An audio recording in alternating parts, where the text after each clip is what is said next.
Mesdames, Messieurs, bonjour, bienvenue sur CTI Comores TV International.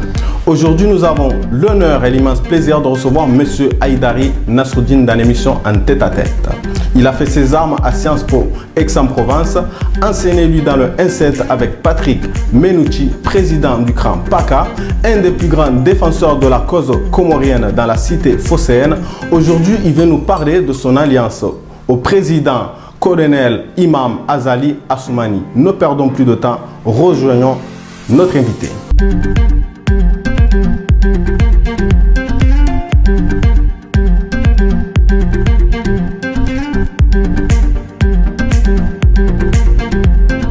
Bonjour M. Haïdari. Bonjour M. Youssouf. Vous êtes l'une des personnalités d'origine comorienne les plus en vie à avoir proclamé son soutien à M. Azali Assoumani. Quel est votre regard sur la situation? Merci de votre invitation. Permettez-moi en premier lieu de présenter mes sincères condoléances à toutes les familles endeuillées. Nous portons tous la douleur de ces vies qui ont disparu. Je voudrais avec vous évoquer la situation des Comores, dire en première instance toute mon admiration face à l'attitude digne de la communauté comorienne qui, pendant ces élections, a montré une grande maturité. J'aimerais aussi dire toutes mes félicitations, mes chaleureuses félicitations au président Azali pour cette victoire claire et limpide, saluée par les grandes chancelleries. Je pense ici à la Chine, à la Russie, au Cameroun, à l'Arabie Saoudite, aux Émirats Arabes Unis, et à tous ceux qui, jour après jour, félicitent la victoire du président. Mais vous savez, je regarde les choses, et je sais que la situation actuelle est tendue. Elle est tendue pourquoi?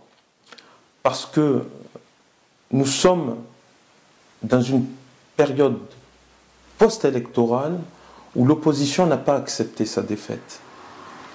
Et excusez-moi, mais là, c'est raison de ne pas accepter la défaite.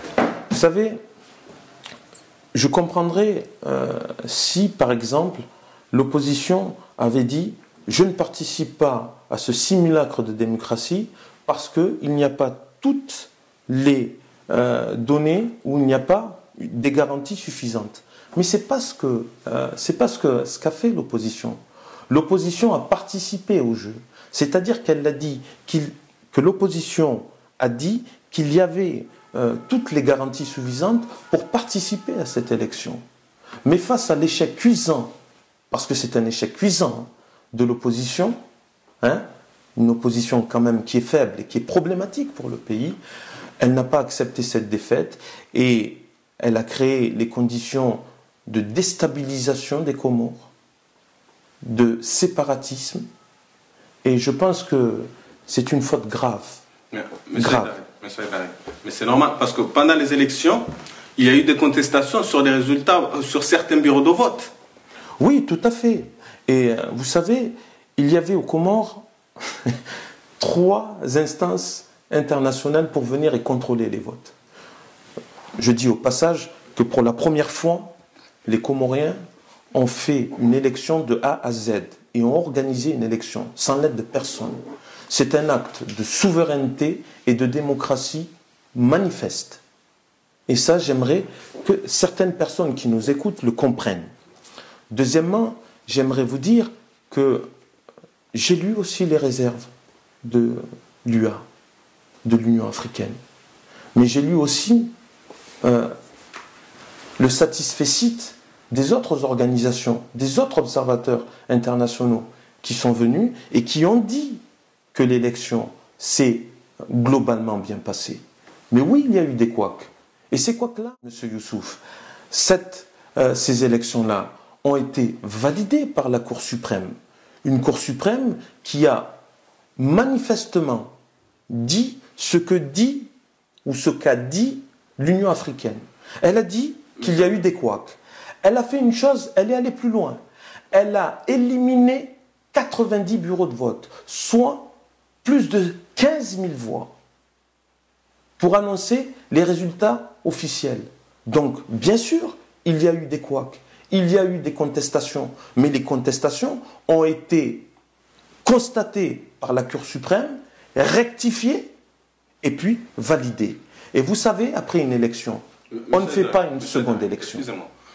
Quand on parle de Cour suprême, il ne faut pas oublier que cette Cour suprême a été nommée par M. Azali Assoumani à la place de la Cour constitutionnelle. Oui. Donc, vous ne pensez pas que c'est normal que la Cour suprême valide les résultats en faveur du colonel Azali Assoumani? Vous savez, vous avez une Cour suprême qui est indépendante, comme la justice aux Comores est indépendante. Mais vous savez, vous avez aujourd'hui une opposition ou des gens qui disent que Azali est un despote, est un dictateur. Dites-moi, monsieur Youssouf, dans quel pays un dictateur organise des élections?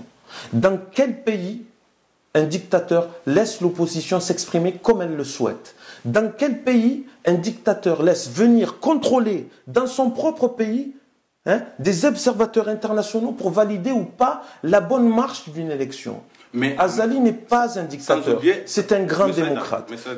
C'est quelqu'un qui a consulté et qui a construit son mandat sur la consultation du peuple. Vous savez, il y a eu des assises. Ces assises-là ont donné quelque chose. C'était la première fois après l'indépendance que le peuple comorien se trouve et parle et dit ce qui va et ce qui ne va pas.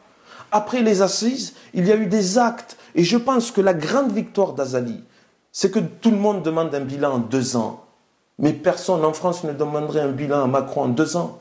Mais les Comoriens ne sont pas bêtes, ils ne sont pas aveugles, ils ne sont pas sourds. Ils ont vu qu'il y a quelque chose qui change aux Comores et qui est en train de changer aux Comores.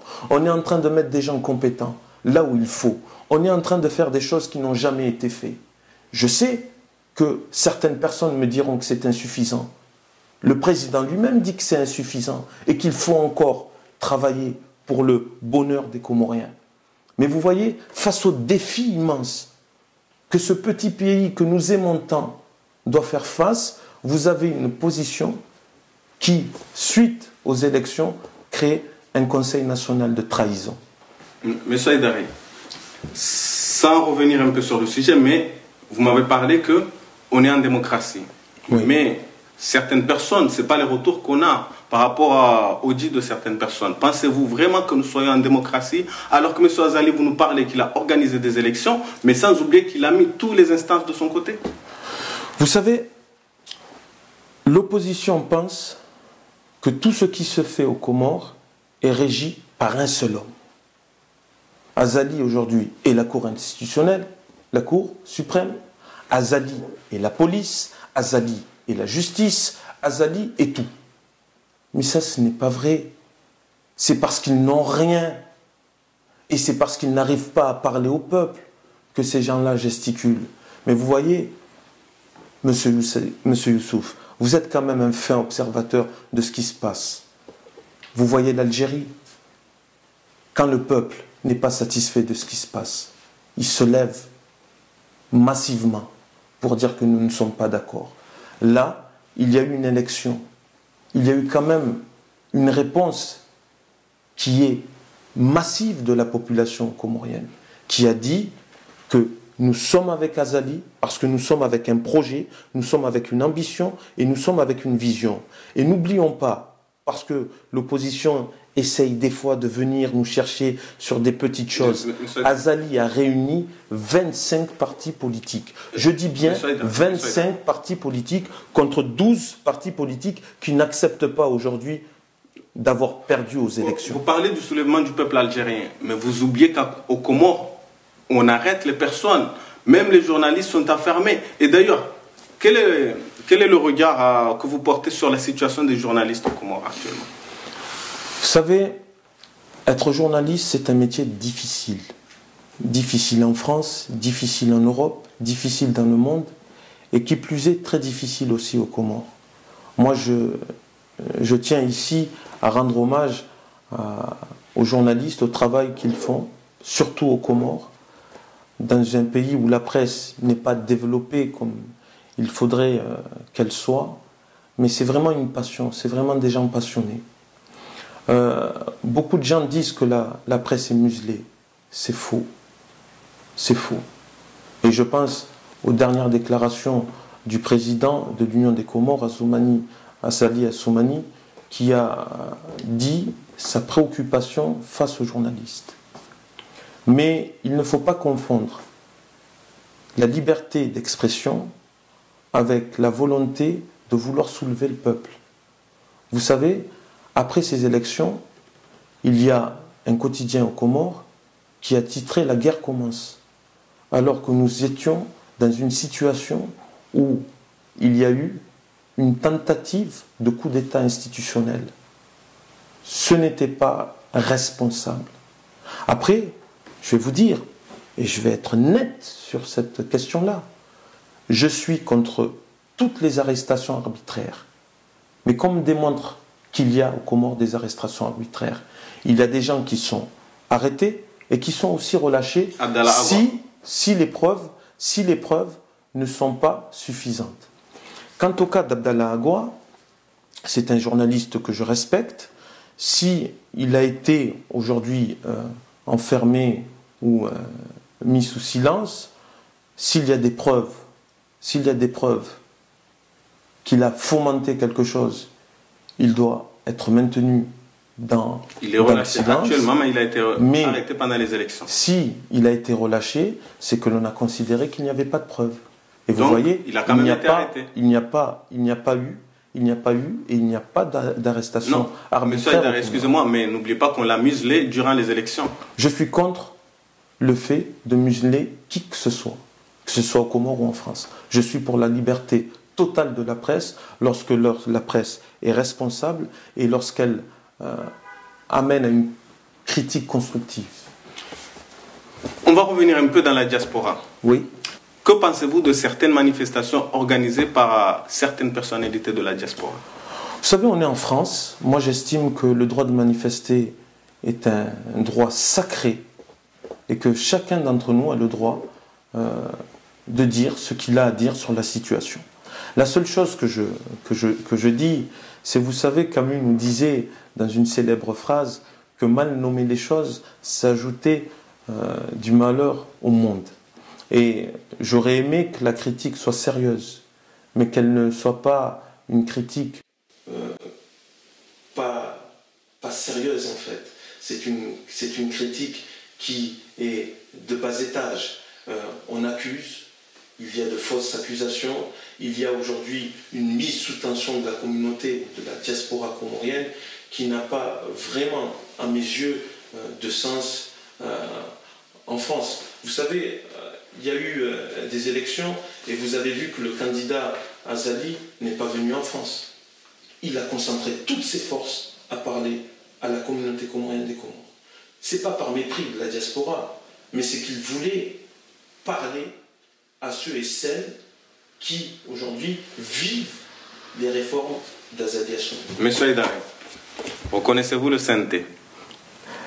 Mais comment, monsieur Youssouf, vous qui êtes un fin connaisseur de l'actualité internationale, comment voulez-vous que je reconnaisse le Conseil national de trahison qui n'est ni reconnu par aucune chancellerie, qui n'est ni reconnu par les Comoriens, qui ne parle pas au nom des Comoriens et qui est en fait l'émanation d'une rancune d'une certaine opposition qui n'est pas arrivée à parler au peuple.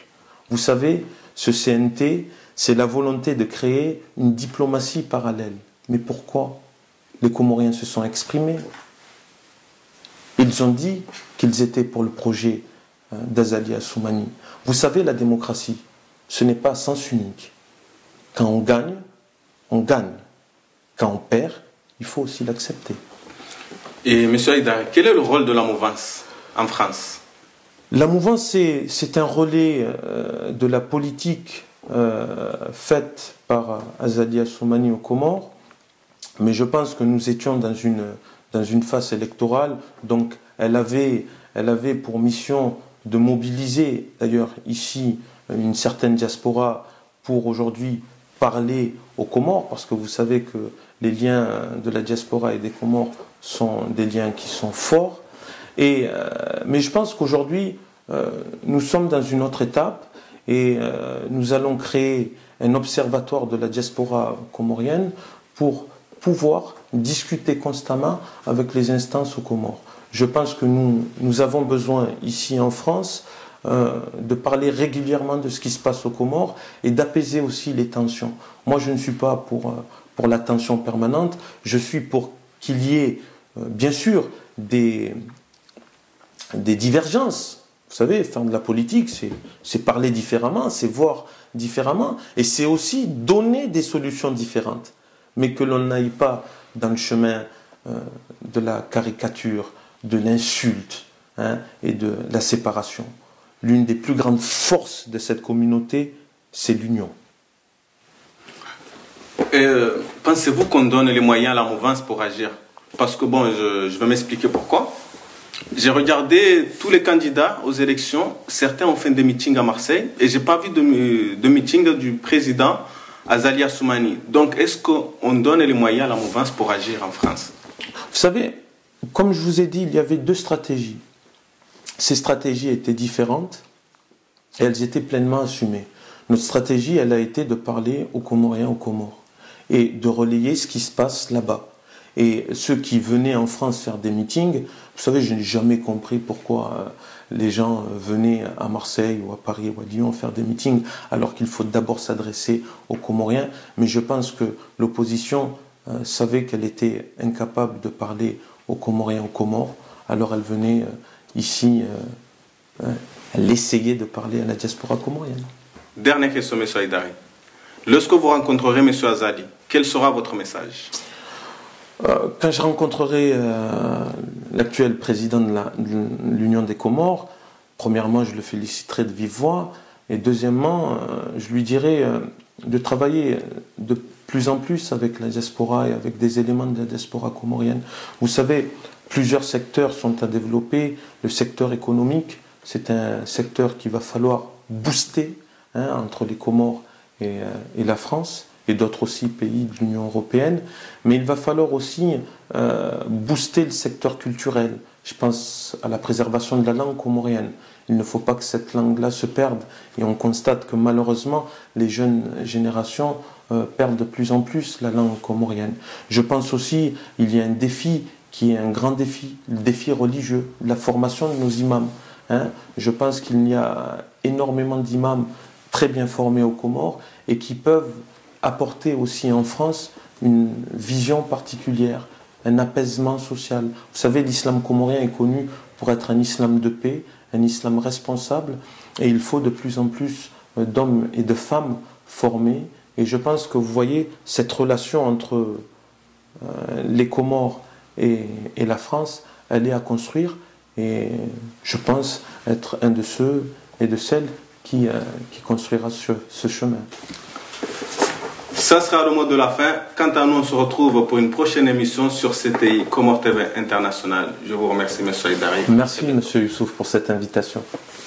Au revoir.